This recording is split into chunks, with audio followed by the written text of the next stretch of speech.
Chris Hansen does not care about victims. I have reached a point now where I do not believe that you could possibly sway me from that opinion. There has just been too much that has happened. There is so much evidence that points to Chris not giving a damn about the people he claims he is trying to help. Chris may say he is all about journalistic integrity, about how he's trying to set an example for people, about how he's trying to help victims find justice and get closure in their lives. But in reality, the only thing Chris actually cares about is himself. He is in this YouTube game for two reasons.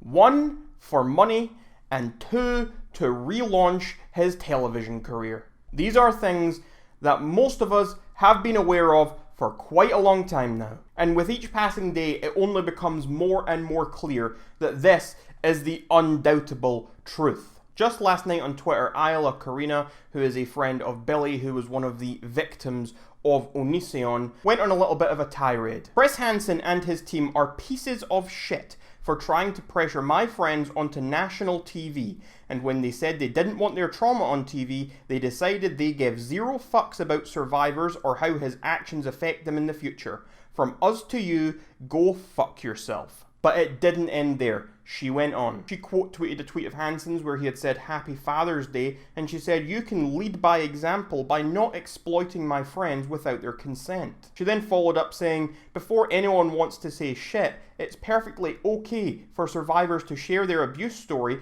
only in ways they are comfortable. They should never be put on display without consent." And I think all us rational folks here can all agree that yes, it is okay for survivors, for people who are victims of abuse, to share their stories when they feel it is right. But when it becomes an issue is when someone is forced into speaking, when someone is pressured into sharing a story they are not quite comfortable with, or in this case, Chris Hansen trying to pressure these victims, all so that he can relaunch his television career, relaunch back into stardom and make himself some fat cash. And we know this is the case from an interview Hansen gave not too long ago, where he said, "Some say it's more important to be on YouTube than television," Hansen tells me, envisioning his new development model to be incubating stories on YouTube before bringing them to television. And if somehow you watching now are not aware, yeah,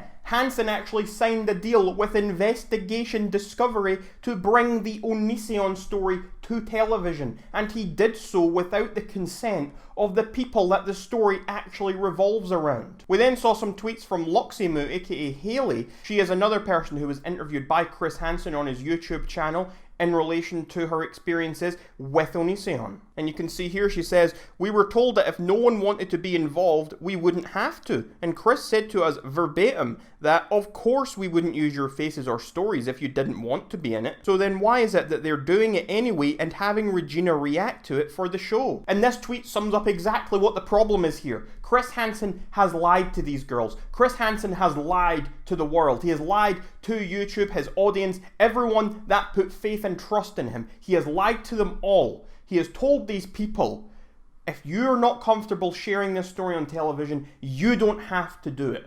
Meanwhile, he has gone behind their backs, signed deals anyway, got their stories all lined up, and is still going to broadcast them regardless. Apparently, because we didn't sign anything with Chris before our interviews almost a year ago, it's legal for him to use his content. Legality doesn't equal morality. He knew we didn't want this and did it anyway. Chris doesn't give a fuck about victims. We saw this other account respond to Luximu saying, "Is it just Shiloh and Regina involved? Shiloh claimed that you were all asked and agreed to it beforehand. I have DMs to prove that." And Luximu responds saying, "Not true. We were asked in a group call and then everyone said no. I don't know what Shiloh agreed to, but Sarah, Billy, Isla, Lane and myself all said no. This was after Chris had been talking to Blackfin Media and ID for months behind our backs." And she then followed up saying that they definitely didn't agree, and that if Shiloh said they did agree, then Shiloh is lying. And now that's just the Onision story. That's just people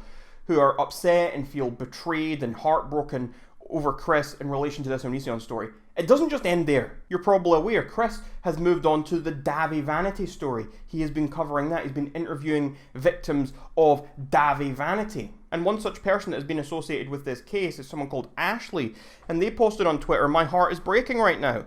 I'm going through the DMs this 16-year-old sent me earlier this year before we had an agent, when we just had Chris to rely on and his word that he had contacts to the FBI.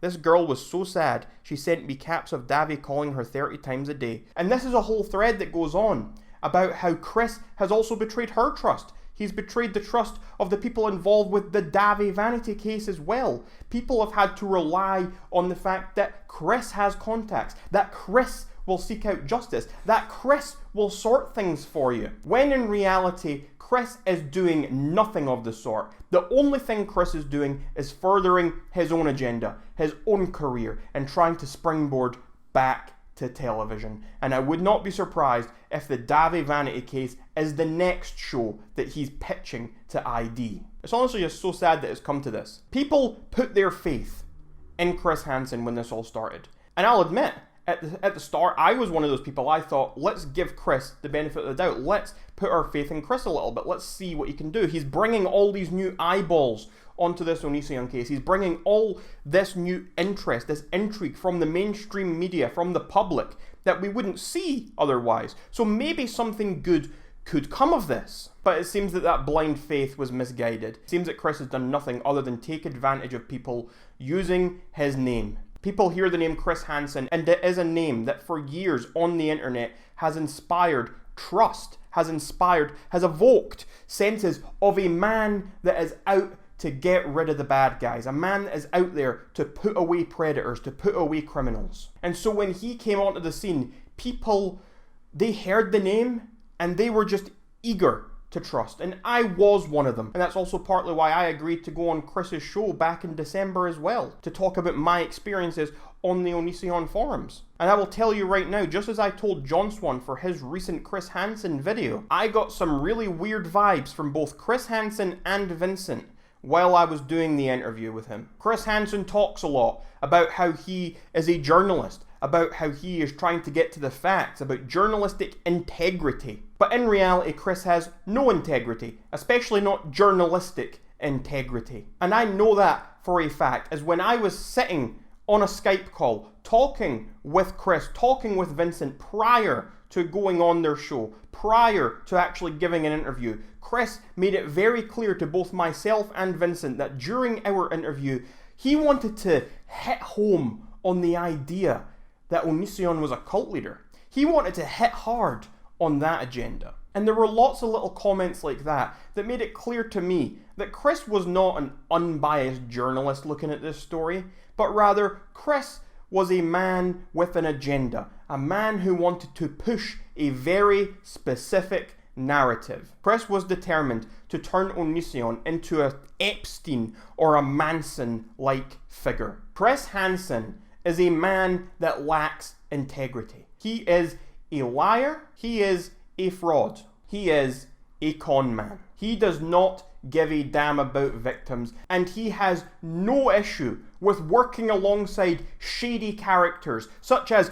Anonymous Gene, Mike Morse, and many others. He has no issue with contacting Twitter staff to try and get his detractors banned from the platform. This is a man whose shady deeds could no longer surprise me. And this is a man who is entirely incompetent. But hey folks, that's just my opinion. If you have a different opinion, be sure to let me know in those comments down below. I always encourage discussion, debate, having a conversation on this channel. Yes, I do feel strongly about all of this, but that doesn't mean to say that you have to agree with me. So as I said, let me know what you're thinking in those comments down below. Check out my links as well in the description down below, and I will see you all in the next video.